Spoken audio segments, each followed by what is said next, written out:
Alright, karate lovers and 80s nostalgia fans, grab your GI and get ready to wax on wax off. Today, we're jumping back to a film that didn't just punch and kick its way into our hearts. It crane kicked a whole generation into karate fever. Yep, we're talking about The Karate Kid 1984. The underdog story that somehow made cleaning a car look like the ultimate martial arts training. This isn't just a movie about karate. It's about an unlikely friendship, epic training montages, and a level of self-defense training that Daniel LaRusso clearly needed against Cobra Kai. So let's dive into 20 hidden gems about this classic.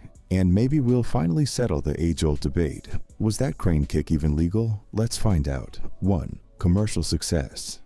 Can you imagine a small-budget movie becoming a box office giant? I know it's rare, but The Karate Kid does that. This film proves that it wasn't just about karate. It was a massive commercial success, grossing over $130 million worldwide. Yes, you heard that right. $130 million.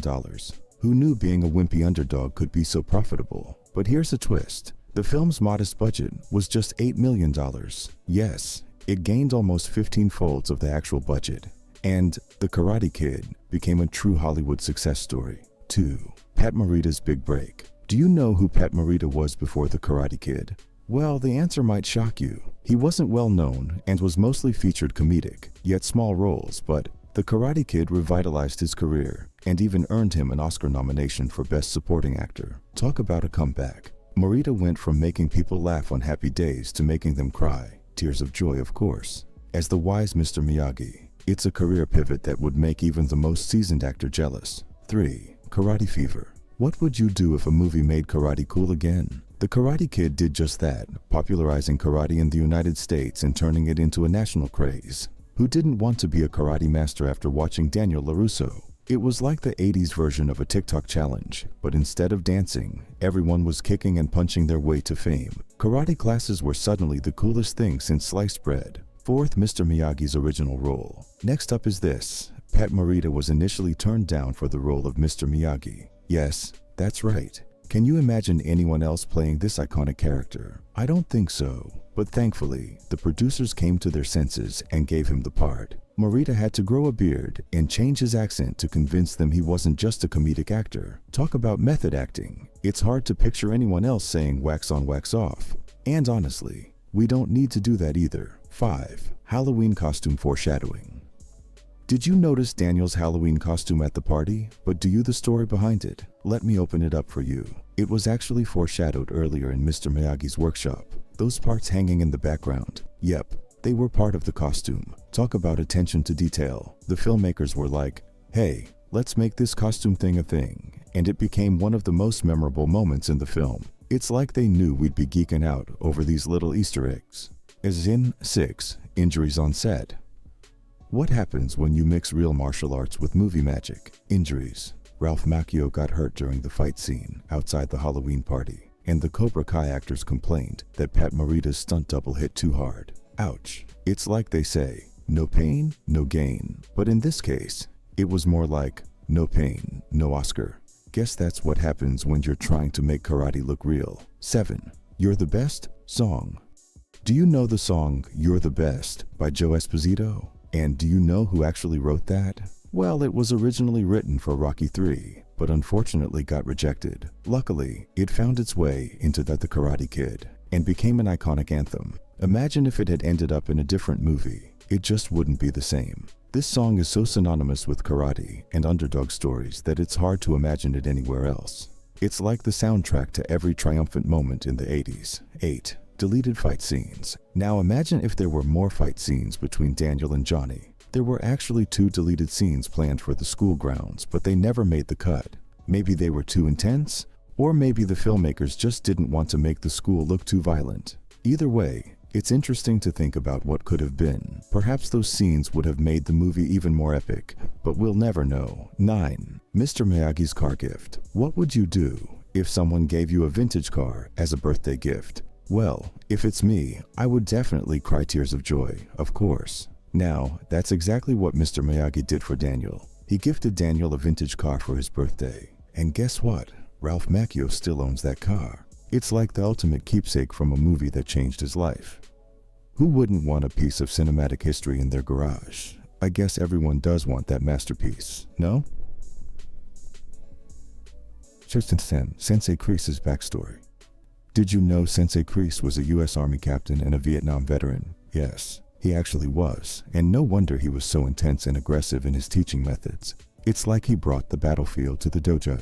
This backstory adds a whole new layer to his character, making him more than just a mean karate instructor. He's a complex, battle-hardened veteran. It's like he's preparing the students for war, not just a karate tournament.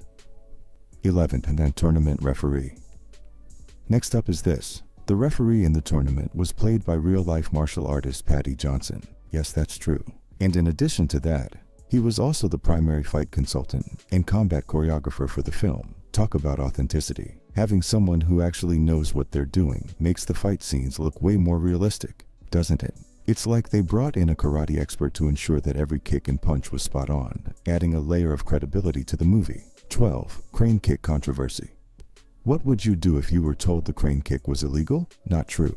Well, sort of. The debate rages on. But here's the lowdown. In the movie, kicks to the face were actually allowed. As Ali explains, everything above the waist is a point. Head, sternum, kidneys, and ribs. So, Daniel's crane kick was technically legal, but it's fun to imagine the drama if it had been otherwise. Johnny's still bitter about it, but maybe he's just a sore loser. 13. Original ending.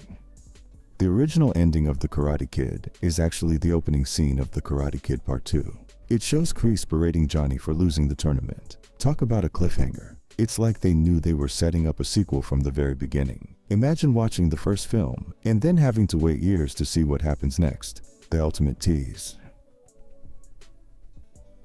14. Mr. Miyagi's personal history.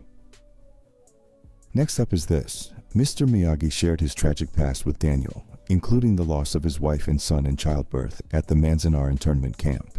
This added a deep layer to his characters and their bond. It's became all about healing and redemption. Mr. Miyagi's story makes him more than just a quirky karate teacher. It's more like he's a complex, but a wounded soul. 15. Impact on pop culture. The Karate Kid had a significant impact on pop culture, with its quotable lines and iconic action sequences. Who can forget wax on, wax off? It's like the film became a part of our collective memory, influencing everything from memes to other movies. If you ever find yourself waxing a car, you'll probably think of Mr. Miyagi. 16. Central partnership. The central partnership between Mr. Miyagi and Daniel evolved from a teacher-pupil relationship to a father-surrogate-son relationship. This dynamic made the film truly special. It's not just about learning karate. It's about finding family where you least expect it. Mr. Miyagi became more than just a mentor. He became a father figure to Daniel. 17. Beach party setup. At the beach party, Daniel hits it off with Ali, but things quickly go south when Johnny shows up. This scene set the stance for the rest of the film's conflicts. It's like the calm before the storm, but with more sunburns and beach balls. Who knew a beach party could be so dramatic? 18. Soccer ball setup. Remember the soccer ball scene where Daniel shows off his skills to Ali? It was more than just a cute moment. It was a setup for their budding relationship. It's like the filmmakers were saying, hey, this kid's got skills on and off the field. Daniel's soccer skills were the icebreaker that led to a romance and a whole lot of drama. 19. Paint the fence. What would you do if your karate teacher made you paint a fence as part of your training? That's exactly what Mr. Miyagi did to Daniel, teaching him the importance of repetition and muscle memory. It's like Mr. Miyagi was saying, karate isn't just about kicking. It's about the little things, like painting fences. Who knew painting? Painting could be so martial. 20. Balance and spirit. Finally, The Karate Kid wasn't just about physical training. It was about balance and spirit. Mr. Miyagi taught Daniel that martial arts training is as much about the spirit as the body. A lesson we can all learn from. It's not just about the moves, it's about the mindset. So the next time you're practicing your karate moves, remember, it's all about balance and spirit. Wax on, wax off indeed. And that's a wrap. Which Karate Kid fact surprised you the most? Drop your thoughts in the comments. And let's see who's truly a Karate Kid superfan. Don't forget to like, hit subscribe, and tap that bell icon to stay in the loop for more classic movie deep dives. Until next time, keep those crane kicks sharp.